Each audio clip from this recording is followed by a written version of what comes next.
અધિક માસનું મહાત્મ્ય દર્શાવતી કથા વાર્તા તલક તભો। આ કથા અધિક માસનું મહાત્મ્ય દર્શાવે છે, જે આ મહિનામાં સાંભળવાનો ખૂબ મહિમા છે। તો મિત્રો, આ વિડીયોમાં અધિક માસનું મહાત્મ્ય દર્શાવતી કથા વાર્તા તલક તભો જો આપને સાંભળવી ગમે તો વિડીયોને લાઇક, શેર, કોમેન્ટ કરી, ચેનલ પર નવા છો તો ચેનલ સબસ્ક્રાઈબ કરી બાજુમાં બેલ આઇકન પ્રેસ કરી દેજો। ધન્યવાદ। તો શરૂ કરીએ અધિક માસનું મહાત્મ્ય દર્શાવતી આજની કથા વાર્તા તલક તભો। રૂપાવટી નામે નગરી હતી। આ નગરીમાં તલકચંદ નામે એક શેઠ રહે અને તભાગોર નામે એક બ્રાહ્મણ રહે। તલકચંદ શેઠને ધન વૈભવનો કોઈ પાર નહીં, ખાધું ખૂટે નહીં એટલી દોમ દોમ સાહેબી। તેમ છતાંય શેઠને સવા શેર માટેની ખોટ। વંશ વધે તેવો કોઈ વારસદાર નથી, ખાવાનું ખૂબ પણ કોઈ ખાનાર નથી।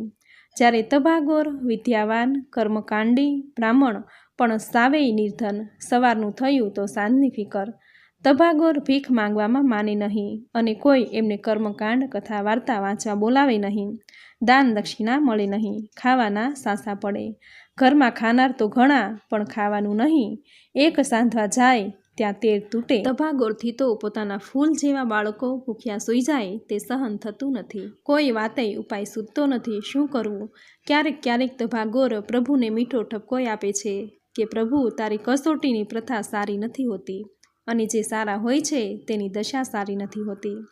તભાગોરની સ્ત્રી સમજુ અને પતિપરાયણ સ્ત્રી હતી, એટલે મન મનાવતી। ક્યારેક તભાગોરને કહેતી કે નાથ, કાલ પ્રભુ સારાવાના કરશે, આપણે આપણો ધર્મ નિભાવીએ જવાનો અને રામ રાખે તેમ રહેવાનું, પણ ક્યાં સુધી આમને આમ ચાલ્યા કરવાનું? પત્નીની વાત સાંભળી તભાગોર મનમાં વિચારે છે કે આ તરફ પાસે જ રહેતા તલકચંદ શેઠનેય દીકરો નથી, તેથી દુઃખનો પાર નથી। વિચારે છે કે હે ભલા ભગવાન, તારી લીલાનો પાર કોઈ પામી શકતું નથી। પ્રભુએ ખૂબ ધન દોલત આપી છે, પણ તેનો વાપરનાર ન આપ્યો। એવા કયા ગયા ભવના પાપ હશે કે જે મરણ પછી કોઈ પિંડ દેનારે પણ નથી। આવા નછોરવા રહી દુનિયાના કટુ વચનો સાંભળવા એના કરતાં તો જીવનનો અંત લાવી દેવો જ ઠીક છે। આમ વિચારી તલક શેઠ શેઠાણીને કાંઈ કહ્યા વિના જીવનને ટૂંકાવી નાખવા ચાલ્યા ગયા છે। આ બાજુ તભાગોર પણ યોગાનુયોગ એ જ દિવસે પોતાનું જીવન ટૂંકાવી નાખવા પોતાની પત્નીને કાંઈ કહ્યા વિના નીકળી પડ્યા છે। ચાલતા ચાલતા અઘોર વન આવ્યું છે। ત્યાં એક જૂનું પુરાણું મંદિર છે। ભગવાન શંકરનું તભાગોરને થયું કે નિર્જન જંગલમાં આ એકાંત જગ્યાએ જ જીવનનો અંત આણી દઉં। આમ વિચારી ભગવાન શંકરના લિંગને પ્રણામ કરી તલવાર વડે જ્યાં પોતાનું મસ્તક કાપવા જાય છે ત્યાં તો શબૂર શબૂર એવો અવાજ આવ્યો અને કોઈએ પોતાનો હાથ પકડી લીધો છે। તભાગોરે જોયું તો એક મહાત્માજી રોકી રહ્યા છે કે કહે છે, ભાઈ, કે આમ કયા દુઃખે ભગવાનને આમ મોંઘા મૂલો માનવ દેહ આપ્યો છે તેને નષ્ટ કરવાનો પ્રયાસ કરો છો? આત્મહત્યા એ તો નિર્વીતાની નિશાની છે ભાઈ। આત્મઘાત કરવાથી પ્રેત યોનિમાં સબડવું પડે છે। સુખ કે દુઃખ એ તો રાત્રિ અને દિવસની જેમ આવે છે અને જાય છે, એમ કર્મના પ્રભાવે દુઃખ પણ આવે અને જાય। તેથી આમ નિરાશ થઈ જીવનને ટૂંકાવી ન નખાય। માટે ભગવાન ઉપર શ્રદ્ધા અને વિશ્વાસ રાખી તમારું કર્મ કરીએ જાઓ। એક દિવસ સોનાનો સૂરજ ઉગશે અને તમારા જીવનમાં સુખનું પ્રભાત આવશે। સંતની આવી મીઠી મધુર વાણી સાંભળી તભાગોરના મનને શાંતિ મળી છે। પોતાની વિતક કથા કહી છે અને આમ આખરે આ નિર્ણય લેવો પડ્યો છે। સંત કહે, આવા જ્ઞાની થઈને અજ્ઞાનીની જેમ કાં કરો? જીવનની કોઈ પણ મુશ્કેલીનો ઉકેલ નથી તેવું ના સમજતા। દરેક સમસ્યાનો ઉકેલ છે જ, અને એ ઉકેલ હું તમને બતાવું છું, તે સાંભળો।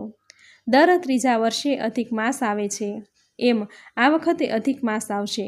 અધિક માસ ભગવાન પુરુષોત્તમ રાયજીનો માસ છે। આ મહિનામાં વ્રત, નિયમ, સ્નાન, દાન કરવાથી ભગવાન મનના મનોરથ પૂર્ણ કરે છે। માટે આપઘાતનો વિચાર છોડી આત્મસાત કરવાનો પ્રયાસ કરો। સંતનો બતાવેલો ઉપાય તભાગોરના અંતરને ટાઢક આપી ગયો। મહાત્માજીને પ્રણામ કરી પોતાના નગર ભણી જતા રહ્યા।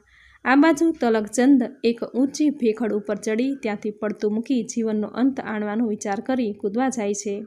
ત્યાં જ પેલા મહાત્માજી આ તરફ ચાલતા ચાલતા આવ્યા અને તેણે તરત જ તલકચંદનો હાથ પકડી આપઘાત કરતાં રોકી આશ્વાસન આપ્યું છે। ધર્મ નિયમની વાત સમજાવી છે। ભગવાનની ભાવના કર્મ પ્રમાણે ફળતી હોય તે સમજાવ્યું। અંતમાં કહ્યું કે હે ભાઈ, આપઘાત કરી સુખ મળતું નથી, ઉપરથી રોવ રોવ નરકની યાતના ભોગવવી પડે છે. આમ સમજાવી તલકચંદને પણ પુરુષોત્તમ માસનો મહિમા સમજાવ્યો છે. પછી નીમ લેવરાવી શેઠને પ્રભુ ઉપર ભરોસો રાખી કર્મ ધર્મ કરવાનો ઉપદેશ આપી વિદાય કર્યા. એવામાં પુરુષોત્તમ માસ આવ્યો છે. તલકચંદ શેઠ તો મહાત્માજીના બતાવ્યા પ્રમાણે વહેલા ઉઠી નદીએ જાય છે. સ્નાન દાન કરી નદી કાંઠે તભાગોર પણ અધિક માસ નહાય અને કથા વાર્તા કરે. તેમની પાસે બેસીને શ્રદ્ધા અને ભક્તિપૂર્વક કથા વાર્તા સાંભળે. પછી યથાશક્તિ તભાગોરને દક્ષિણા આપે. આ રીતે તભાગોરનું દારિદ્ર્ય ઓછું થતું ગયું. તલકચંદ શેઠ તભાગોર પાસે કથા વાર્તા સાંભળે. આ જોઈ નગરના બીજા પણ તભાગોર પાસે કથા વાર્તા સાંભળવા લાગ્યા. આમ ગોરને દક્ષિણા તથા સીધું સામાન મળવા લાગ્યો. આમ પુરુષોત્તમ ભગવાને તભાગોર ઉપર કૃપા કરી છે. જોત જોતામાં અધિક માસ પૂરો થયો છે. તલકચંદ શેઠે ખૂબ ધામધૂમથી વ્રતનું ઉજવણું કર્યું. બ્રાહ્મણોને જમાડી દાન દક્ષિણા આપ્યા છે. તભાગોરે પણ ભગવાનનું વ્રત પૂર્ણ કરી ઉજવણું કર્યું. યથાશક્તિ દાન દક્ષિણા આપ્યા છે. પછી તો તભાગોરને આસપાસથી કર્મકાંડ કથા વાર્તા માટે આમંત્રણો મળવા લાગ્યા.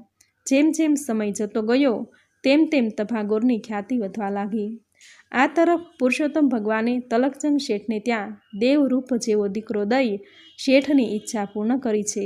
આમ તલકચંદ અને તભાગોરને આનંદ મંગળ વર્તાયો છે. હે પુરુષોત્તમ પ્રભુ, સૌનું કલ્યાણ કરજો અને તમે જેવા તલકચંદ શેઠ અને તભાગોરને ફળ્યા તેવા સૌને ફળજો. તમારું વ્રત નિયમ કરનારને, વ્રતની કથા વાંચનારને, સાંભળનારને, કહેનારને સૌને ફળજો. સૌની મનોકામના પૂર્ણ કરજો. સૌનું કલ્યાણ કરજો. જય પુરુષોત્તમ ભગવાન. તો મિત્રો, આપણે સાંભળી અધિક માસનું મહાત્મ્ય દર્શાવતી કથા વાર્તા તલકતભો. આ કથાનું મહાત્મ્ય એવું દર્શાવે છે કે ભગવાન ઉપર પૂરી શ્રદ્ધા રાખીને આપણે કર્મ કરવું જોઈએ. ભગવાન આપણને ભૂખ્યા ઉઠાડે છે પણ ક્યારેય ભૂખ્યા સોરાવતા નથી. તેનો મહિમા તો પાર વગરનો છે. ગીતામાં ભગવાને કહ્યું છે કે કર્મણ્યે વાધિકારસ્તે મા ફલેષુ કદાચના. ભગવાન કહે છે કે તું કર્મ કરતો જા, ફળ હું આપીશ. આથી કર્મ કરવું એ આપણો ધર્મ છે અને તેનું ફળ આપવું એ પ્રભુનું કર્મ છે. આથી ક્યારેય નિરાશ ન થવું. સુખ અને દુઃખ એ તડકા છાયા જેવા છે. સુખ પછી દુઃખ અને દુઃખ પછી સુખ એ જીવનનું ચક્ર છે. તેમાંથી પસાર થશું તો જ મનુષ્ય દેહ સાર્થક ગણાશે. મિત્રો, તો આજના આ વિડીયોમાં અધિક માસનું મહાત્મ્ય દર્શાવતી સુંદર કથા વાર્તા તલકતભો તમે પૂરી શ્રદ્ધાથી અંત સુધી સાંભળી. જે સાંભળવી તમને જરૂર ગમી હશે. તો વિડીયોને લાઇક કરી કોમેન્ટમાં જય પુરુષોત્તમ રાય, જય શ્રી હરિવિષ્ણુ જરૂર લખજો. ચેનલ પર નવા છો તો ચેનલ સબસ્ક્રાઈબ કરી બાજુમાં બેલ આઇકન પ્રેસ કરી દેજો, જેથી આપણા આવનાર દરેક નવા વિડીયોની નોટિફિકેશન તમને મળતી રહે. તો ફરી મળીશું આવી જ નવી ધાર્મિક માહિતી, નવી ધાર્મિક કથા સાથે. ત્યાં સુધી આપ સૌને મારા જય શ્રી કૃષ્ણ.